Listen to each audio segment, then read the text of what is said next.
Hello! Are you ready for a shot? I'm ready for a shot. Okay. 1B, take 3. Action.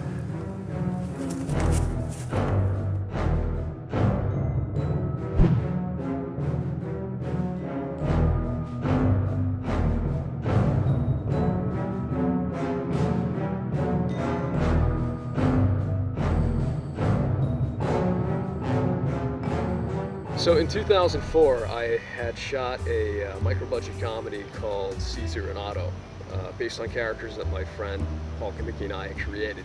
It's a real throwback to screwball comedies of the 40s and 30s. So I said, why don't we take those Caesar and Otto characters and put them in a slasher film, kind of like a modern Abbott and Costello meet Frankenstein. So I thought, oh my God, that is really like phenomenal thinking to put those two crazy wacko characters in this setting. Dave knows me as an actor and a person so well, he could honestly write me a role that he just knows I'll really get. And he also writes it knowing that I may just change it a little bit. I was involved in the first Caesar and Otto. Oh, he doesn't have a camera. That's Willis. He followed me from the jacuzzi. I guess Dave wanted to work with me again. He wanted to continue the character. Hey, isn't it the guy we used to know? Oh, don't be ridiculous. Jerry Gavin never wore a hat. Jerry Griffin is like a cross between Mary Poppins and Charles Nelson Riley. Very nice. Move it along. He enjoys his work, whether it's directing plays or disemboweling actors, people. Always sees the bright side of things. Well, I actually refused the part. Because I was so nervous about the accent. So I was like in just total frozen fear. Like, no, an Irish accent? I don't even know anybody that's Irish. So who is Dick? I'm pretty cynical about low-budget movies. He's like Dylan McKay. When I was telling Deron about it, he's like, that sounds awesome. Can I get involved? Somebody not as cool as Dylan McKay, I guess. Not as able to perform. Dave revamped the actual idea for this counselor because I think he was supposed to be some kind of jock.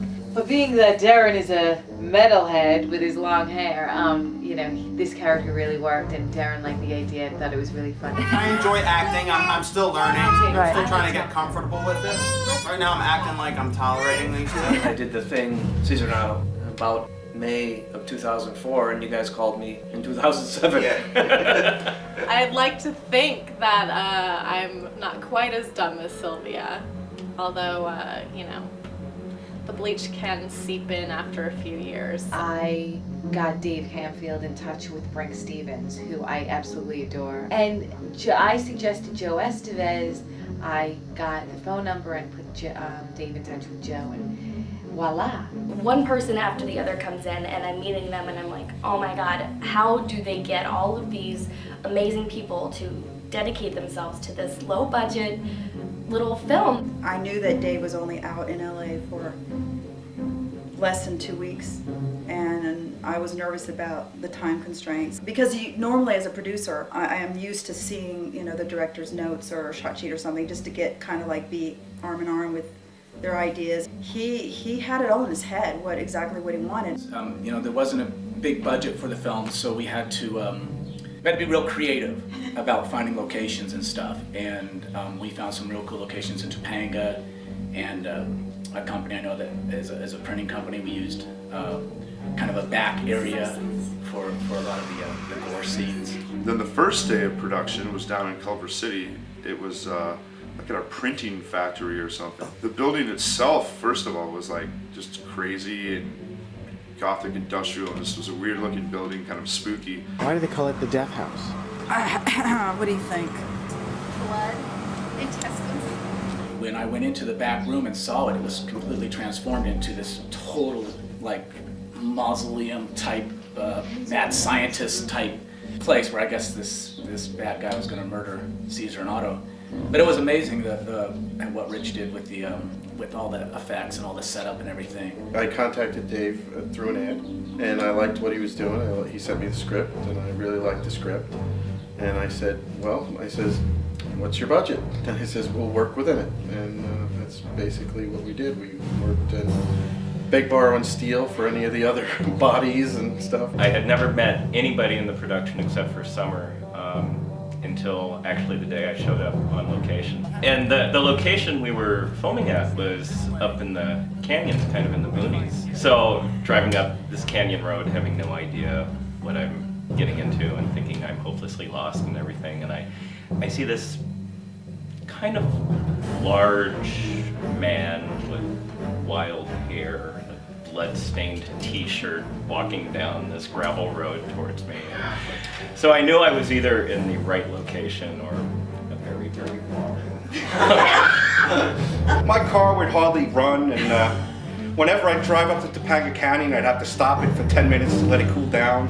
It was overheating, the hood was smoking, and then when we parked the car, we'd have to walk up this huge hill. All I can remember is hiking, like being completely out of breath, just going all the way up to the top of the mountain to shoot. I thought I was on the trek for Everest. You know how overweight you are when you get on one of Dave's films. I was out of breath halfway up. I'm snake phobic, and where we were filming must have had lots of those kind of creatures around there.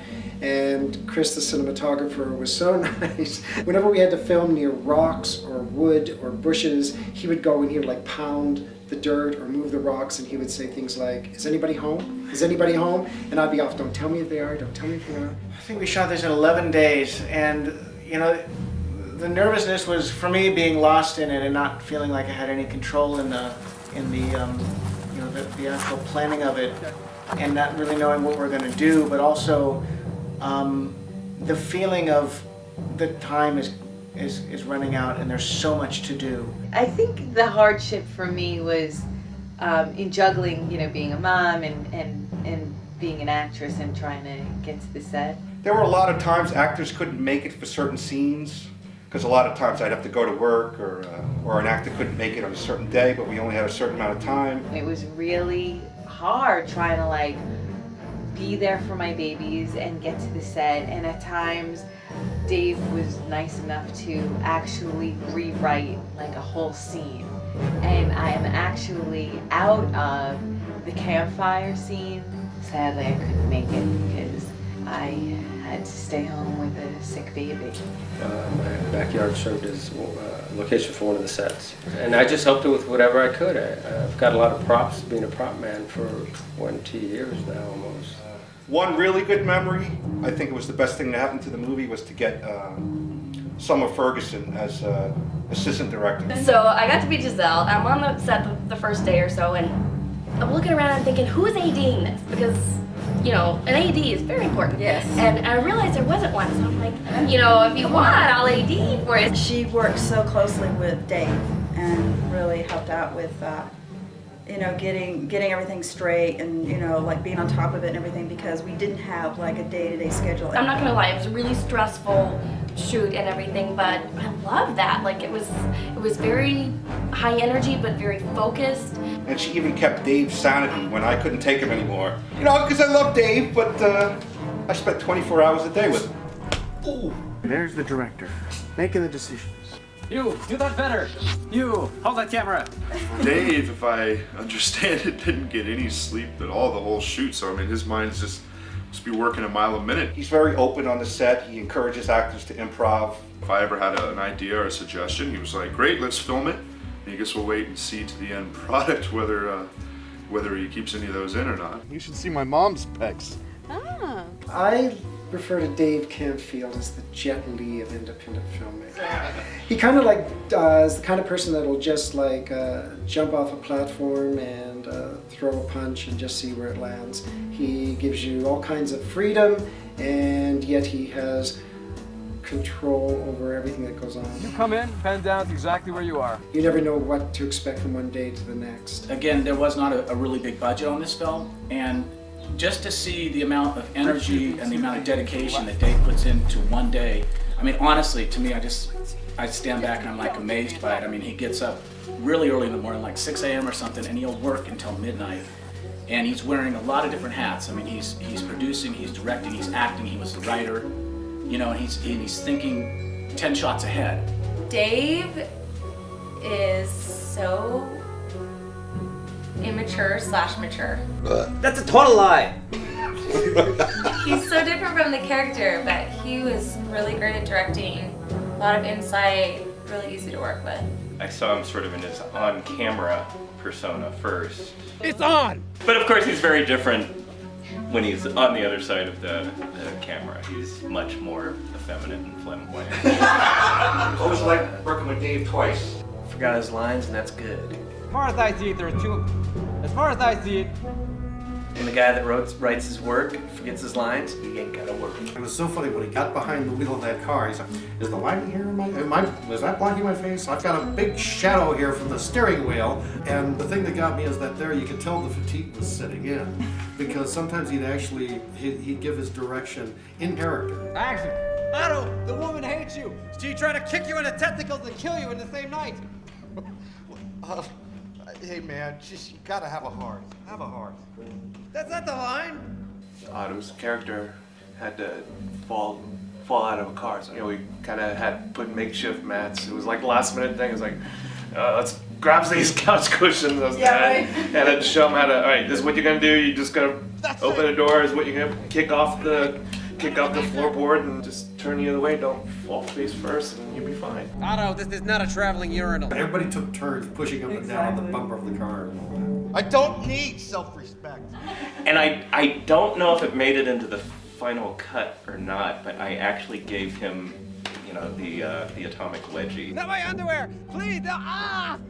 I really have to thank Dave for that, because that was something he came up with on the spur of the moment. I think one of the funniest things for me though was the shovel gag, when I got to pump about 1.5 gallons of blood up that poor soul's nose and mouth. The stuff, it's basically Caro syrup, I think, and it got in my nose and in my mouth and eyes and everything. I drove home that day actually kind of half covered in blood, and a cop pulled up next to me, and I'm like, oh my God, please don't look over here, don't look over here. You're gonna pull me over and ask questions. I know you are.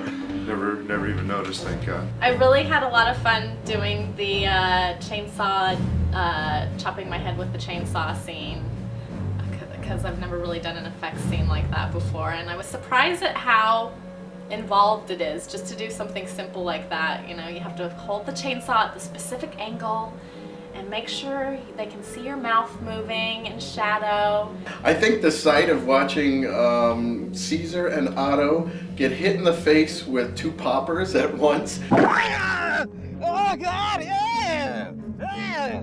And the real initial shock on their face is like, oh my God, I just got hit in the face with blood. My favorite thing that I got to do would be the hands for Deron. When his head came off, I got to do the where's my head? And the blood was everywhere. It was so fun. The whole movie was so much fun. Actually, it's probably one of the most enjoyable shoots I've ever been on. I've been on all kinds of budgets, and this being not the lowest, but one of the, but it had no bearing on the amount of fun we had, and the quality was incredible. And I'm really happy that I answered that ad. There's a possible third one that you guys might be doing, right? Yeah, I think actually Dave wants to do the third one. Right. Dave's got to get ready on that script. Get their CKY hands off of me. To me, there was a really excellent camaraderie, and everybody's doing it from the heart. Everywhere he goes, you're just sort of like trying to follow, and then you're like coming back, and then you're back out. It's a magical, wonderful film, and I think if everybody saw it, it would just bring the world together and solve global warming. We did it!